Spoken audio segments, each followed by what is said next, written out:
You're listening to the Shaughnessy Group Podcast, insights on buying, selling, and growing Canadian businesses in the lower middle market. Let's begin. Welcome in, everyone. I just want to start by saying a huge thank you to you for taking the time to join us today for this deep dive. We really appreciate you being here. Yeah, absolutely. Thanks for hanging out with us. So today's deep dive is, it's based on a really fascinating document about business valuation. Specifically, we're looking at this intersection of people, governance, and alignment. And our main mission today is to kind of understand this one very simple truth. Right. The truth that changes everything about how you look at a business. Exactly. When buyers acquire a company, they aren't actually just buying its past financial success. The past is just, proof of concept. What they're truly buying is the future cash flows. And that future, it is entirely dependent on the actual human beings running the place. It really is. Yeah. You can have the most beautiful, mathematically perfect financial spreadsheets in the world, right? But spreadsheets don't run companies. Humans do. Yeah, humans do. Yeah. And humans are messy, they're complicated, unpredictable, and they definitely do not fit neatly into a little Excel cell. No, they really don't. Which is why I'm so glad you're here to help translate all this corporate strategy stuff into, everyday terms for us. Okay, let's unpack this. Because before we get into corporate structures and org charts, we kind of have to start at the foundational level, right? Like the actual character and capability of the human beings at the wheel. Yeah. But how do you even measure that? Because buyers are trying to measure things like integrity and judgment, which just seem fundamentally unmeasurable to me. It is notoriously difficult, for sure. Like, how do you put an exact multiple on good ethics? But there was this phenomenal benchmark for this. And it actually comes straight from Warren Buffett. Oh, really? What does he use? He calls it the newspaper test.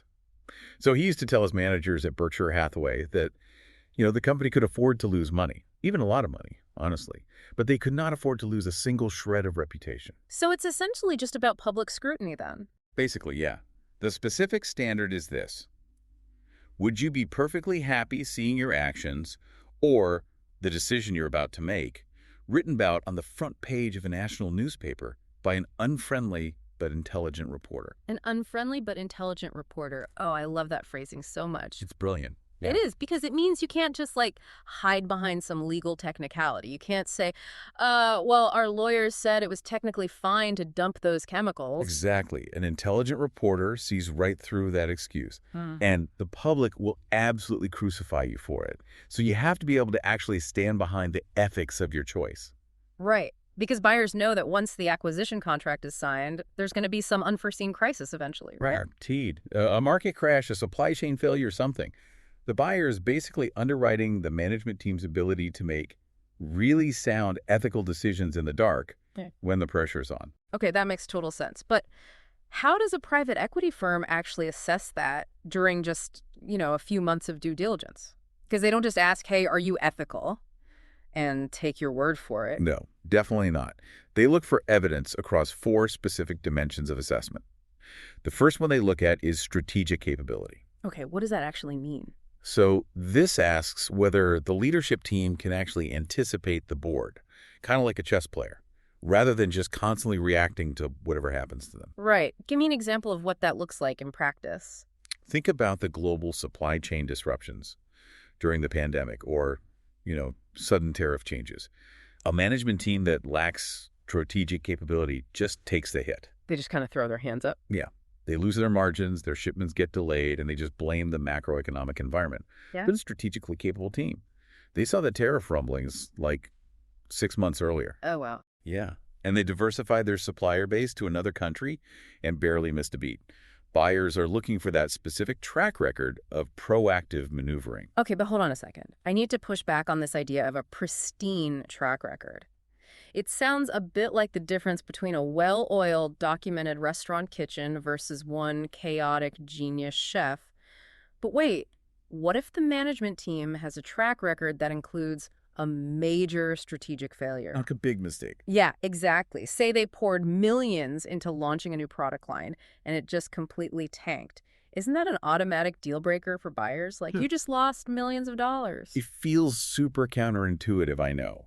But a history of sound strategic choices, even when some did not succeed, actually demonstrates strategic capability. Wait, really? A massive failure can be a good thing? As long as the team learned from the mistakes, yes, it shows self-awareness. It's not the failure they're buying, it's the postmortem. If a team killed a bad project quickly and then systematically fixed their process so it never happened again, that team is battle-tested. That is fascinating. It totally reframes failure. It really does. Which brings us to the second dimension, operational excellence. This is the whole, can you actually execute part? Right, because strategy without execution is just kind of a hallucination. Exactly. Buyers want to know if there are documented systems and processes. They don't want heroic individual efforts. This goes back to my chaotic genius chef analogy, doesn't it? If the genius chef leaves, the restaurant fails. Spot on. Buyers want the well-oiled, documented kitchen every single time. Because you can't scale magic. And you definitely can't replicate an individual's instinct. Okay, what about the money side of things? The third dimension is financial acumen, right? Yes. And it's not just about making a profit, it's about how well they allocate capital and manage working capital. Working capital meaning the cash tied up in the daily operations. Exactly. Like if you take 90 days to collect money from customers but pay your suppliers in 15 days, you're just bleeding cash to stay open. So you might be profitable on paper, but you literally have no cash in the bank. Right. It's a massive red flag for buyers. And then the fourth dimension ties it all together, leadership and integrity. This is all about whether they share bad news openly or if they try to hide it. Right, because if you lie during due diligence, trust is instantly destroyed. Deals fall apart over hidden bad news way faster than the actual bad news itself. Which flows perfectly back into the whole chaotic genius chef thing, because this leads us to what is basically the biggest risk factor in the lower middle market, owner dependency. It's the ultimate trap. If an owner holds all the customer relationships, all the supplier handshakes, the undocumented technical knowledge, and basically all the decision authority, then a buyer isn't actually acquiring a business. No, they're acquiring a dependency on someone who will absolutely not be fully committed after the sale. Right. I want to pose a short scenario to you, the listener, just to make this real.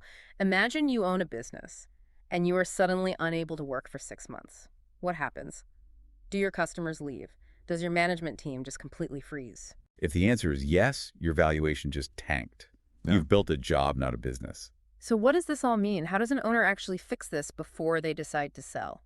Well, it's not a quick fix. Reducing dependency is realistically a 3 to 5 year project. 3 to 5 years. Wow. Yeah, it involves delegating true authority, documenting all that hidden knowledge, and then actually letting the management team establish a 12 to 24-month track record of operating without the owner's daily involvement. You basically have to sit on your hands and watch them figure it out. That's exactly it.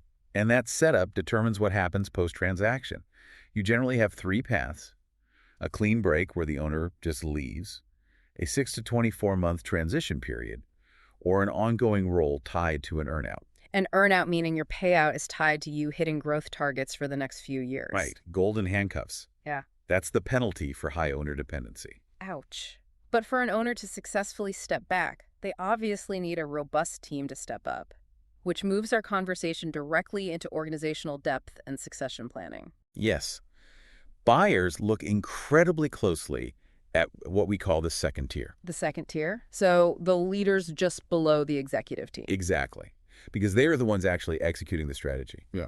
If an executive leaves unexpectedly, a strong second tier prevents it from becoming an unmitigated crisis. If we connect this to the bigger picture. Oh, absolutely. If we connect this to the bigger picture, a strong second tier signals overall leadership maturity. It shows the CEO has good judgment and can develop talent. But let me ask you a common question I hear from the perspective of a small business. Succession planning sounds fantastic for a massive corporation, right? But how does a smaller business justify the cost of having all this bench strength just waiting around? That's a great point and a huge misconception. Succession planning in a smaller business isn't necessarily about hiring extra idle people to sit on the bench. It's not? No, it's about emergency plans. It's aggressive cross-training. It's identifying who could take over critical roles if someone gets hit by a bus tomorrow so the business isn't fragile. Okay. And building that team has some really specific challenges depending on where you are, right? The document highlighted some fascinating specifics about the Canadian labor market. Yeah, Canada has some very unique dynamics. For one, competing for talent outside major centers like Toronto or Vancouver is incredibly tough. Small-town businesses often have to utilize immigration programs for talent caps. Which takes a ton of time to forecast. Exactly. And then you have to navigate bilingual requirements, especially in Quebec or if you do federal work. Plus the whole remote and hybrid work shift. Right. The geographic expansion of competition is wild now. A rural manufacturing plant is suddenly competing for executives with a downtown tech firm. It completely changes the game. But, you can have the absolute best people, but if there are no rules to guide them or rewards to motivate them, they might just pull the company in different directions entirely, which leads us to governance and incentive alignment. Governance is one of those words that makes people roll their eyes, but it's crucial. Establishing a board of directors or advisors before selling is huge. Like getting the ICDD designation in Canada. Yes, exactly. It brings objective oversight, and you also need audited financials and strict compliance with regulations, employment, environmental, and especially privacy laws, like Canada's PIPEDA or Quebec's Law 25. Because buyers don't want to buy a massive lawsuit waiting to happen. Exactly. Now, here's where it gets really interesting. Incentive alignment.